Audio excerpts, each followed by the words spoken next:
สบายดีท่านผู้ชมที่เคารพทุกท่านข้าพเจ้าได้เล่าไว้ในเมื่อก่อนแล้วว่าประเทศลาวของพวกเรานั้นมีท่าแห่งบ่มซ่อนทางด้านการท่องเที่ยวหลาย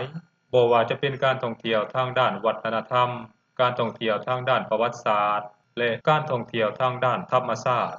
ในปีหนึ่งนั้นอุตสาหกรรมท่องเที่ยวของประเทศลาวพวกเรานั้นสามารถดึงดูดเอาเงินตราต่างประเทศเข้ามาสู่ประเทศลาวของพวกเราได้เป็นจำนวนมหาศาล และในปี 2026 นี้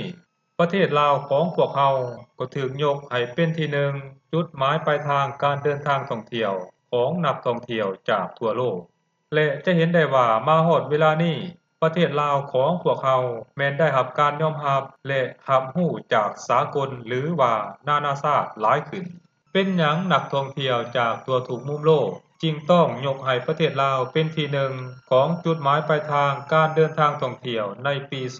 2026 เรื่องนี้มันก็มีหลายสาเหตุและหลายเหตุผลด้วยกันโดยเฉพาะประเทศลาวของพวกเรานั้นถ้าเทียบกับประเทศอื่นๆแล้วแม้นยังคงรักษาความเป็นธรรมชาติหลายที่สุดหรือคงสภาพเดิมไว้ได้หลายที่สุดด้วยเหตุนี้จึงเฮ็ดให้ผู้คนจากทั่วทุกมุมโลกที่หนีจากความสับสนวุ่นวายในเมืองใหญ่ในเมืองที่มีแต่การแข่งขันในเมืองที่มีแต่การเอารัดเอาเปรียบเมืองที่ทุกนาทีมีแต่การเฮ็ดเวียกจนบ่มีเวลาหายใจนั้นเฮ็ดให้ผู้คนเหล่านั้นออกเดินทางท่องเที่ยวไปทั่วโลกรวมทั้งประเทศลาวของพวกเขานำเมื่อพวกเขามาฮอดประเทศลาวของพวกเขาแล้วประเทศที่มีแต่ความสงบสุขผู้คนมีจิตใจดีมีวิถีการดำรงชีวิตแบบเรียบง่ายบ่แข่งขันกับการเวลาเมื่อพวกเขาเหล่านั้นได้มาพบพ้อกับสภาพแวดล้อมแบบนี้แล้วเฮ็ดให้พวกเขามีเวลาพักหายใจและอิ่มเอิบกับการมีน้ำใจของคนลาวเฮ็ดให้พวกเขาเหล่านั้นต่างก็มีความหลงใหลและรักประเทศลาวอย่างบอกบ่ถูกในเวลาที่พวกเขาหยุดพักอยู่ที่ประเทศลาวของพวกเขานั้นเฮ็ดให้พวกเขามีเวลาพักใจและมีเวลาสร้างแบตเตอรี่ให้กับตนเองจนฝรั่งมังคาและนักท่องเที่ยวหลายคนที่ได้เข้ามาสัมผัสและท่องเที่ยวอยู่ในประเทศลาวของพวกเขานั้นบ่อยากจากดินแดนแห่งนี้ไปจุดขายที่สำคัญอีกอันหนึ่งของประเทศลาวนั้นก็คือประเทศลาวของพวกเราเป็นประเทศที่มีเอกลักษณ์มีฮีตของประเพณีมีวัฒนธรรมมีวิถีการดำรงชีวิตที่บ่คือไผและก็บ่มีไผคือคนลาวเป็นคนอ่อนน้อมถ่อมตนเป็นคนขี้อายมักอยู่แบบเรียบง่ายและมักให้เกียรติคนอื่นอยู่เสมอนอกจากนั้นคนลาวก็ยังเป็นคนที่มักช่วยเหลือผู้อื่นในยามลำบากคนลาวยังเป็นคนที่เป็นมิตรกับคนอื่นเข้ากับคนอื่นได้ง่ายจากบุคลิกของคนลาวที่ได้กล่าวมาในข้างต้นนั้นเฮ็ดให้ผู้ที่ได้พบเห็นหรือสัมผัสกับคนลาวนั้นต่างก็อิ่มมกอิ่มใจหรือประทับใจไปตามๆกันกับความมีน้ำใจของคนลาวนอกจากลาวจะมีเอกลักษณ์เฉพาะตัวแล้วประเทศลาวของพวกเราก็ยังมีกิจกรรมและสถานที่ท่องเที่ยวทางธรรมชาติหลายแห่งที่สวยสดงดงามบ่ว่าจะเป็นถ้ำตกตาดที่มีความสวยสดงดงามและอลังการหลายที่สุดมีถ้ำหินปูนที่แวววาวไปด้วยนมหินซึ่งเป็นมนต์เสน่ห์มัดใจแก่แขกภายในและต่างประเทศผู้ที่มาเยี่ยมยามได้เป็นอย่างดีบ่ว่าจะเป็นถ้ำติ่งถ้ำกองล้อถ้ำนางแอนถ้ำจั่งถ้ำนางพรมหอมถ้ำพระเสื่อมถ้ำลอดเซบั้งไฟ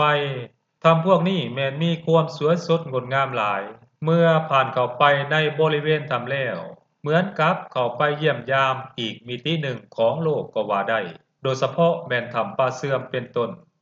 นอกจากนั้นประเทศลาวของพวกเราก็ยังเป็นประเทศที่ขึ้นชื่อลือนามทางด้านน้ำตกตาดเช่นตาดกวงซีตาดมืดตาดเลาะตาดหั่งตาดเยืองตาดฟ้านตาดฟ้าสวมและน้ำตกตาดที่ใหญ่และมีชื่อเสียงโด่งดังหลายกว่าหมู่ก็คงจะหนีบ่พ้นน้ำตกตาดค้อนประเพ็งอย่างแน่นอนท่านผู้ชมสำหรับน้ำตกตาดค้อนประเพ็งนั้นแม่นถูกขนานนามว่าเป็น Angkor of Asia ไปแล้วบรรดาน้ำตกตาดเหล่านี้ได้ขับกลอมและสร้างความประทับใจให้แก่ผู้ที่ไปพบเห็นอย่างบ่มีวันหลงลืมท่านผู้ชมนอกจากนั้นก็ยังมีจุดชมวิวที่สวยสดงดงามหลายแห่ง บ่ว่าจะเป็นอยู่วังเวียง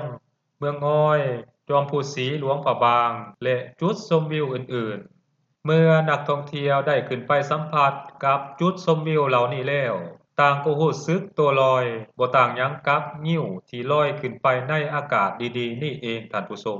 และถ้าจะให้ข้าพเจ้าเล่าหรือพรรณนาเกี่ยวกับสถานที่ท่องเที่ยวทางธรรมชาติและสถานที่ท่องเที่ยวอื่นๆของประเทศลาวเฮานั้นนางลมกันเบิดมือหรือหมดคืนก็คงจะบ่หมดท่านผู้ชมแต่จงรับรู้ไว้เสมอว่าประเทศลาวของพวกเฮานั้นแม้นมีความอุดมสมบูรณ์และยังมีทางด้านแหล่งท่องเที่ยวทางธรรมชาติหลายอีหลีท่านผู้ชมถ้าแห่งเหล่านี้มันได้กลายเป็นมูลมรดกตกทอดและกลายเป็นทุนทอนอันมีค่าให้กับประเทศและลูกหลานลาวให้สามารถหมุนไส้และหาเลี้ยงชีพจนมาฮอดทุกวันนี้เพราะฉะนั้นจงมีความภาคภูมิใจในความเป็นตัวตนจงมีความภูมิใจในความเป็นลาวขอให้บรรดาทานรักษามูลมรดกอันล้ำค่าเหล่านี้ของพวกเฮาไว้ให้ได้ให้คงอยู่คู่กับชาติลาวและคนลาวของพวกเฮาตลอดไปท่านผู้ชมสบายดี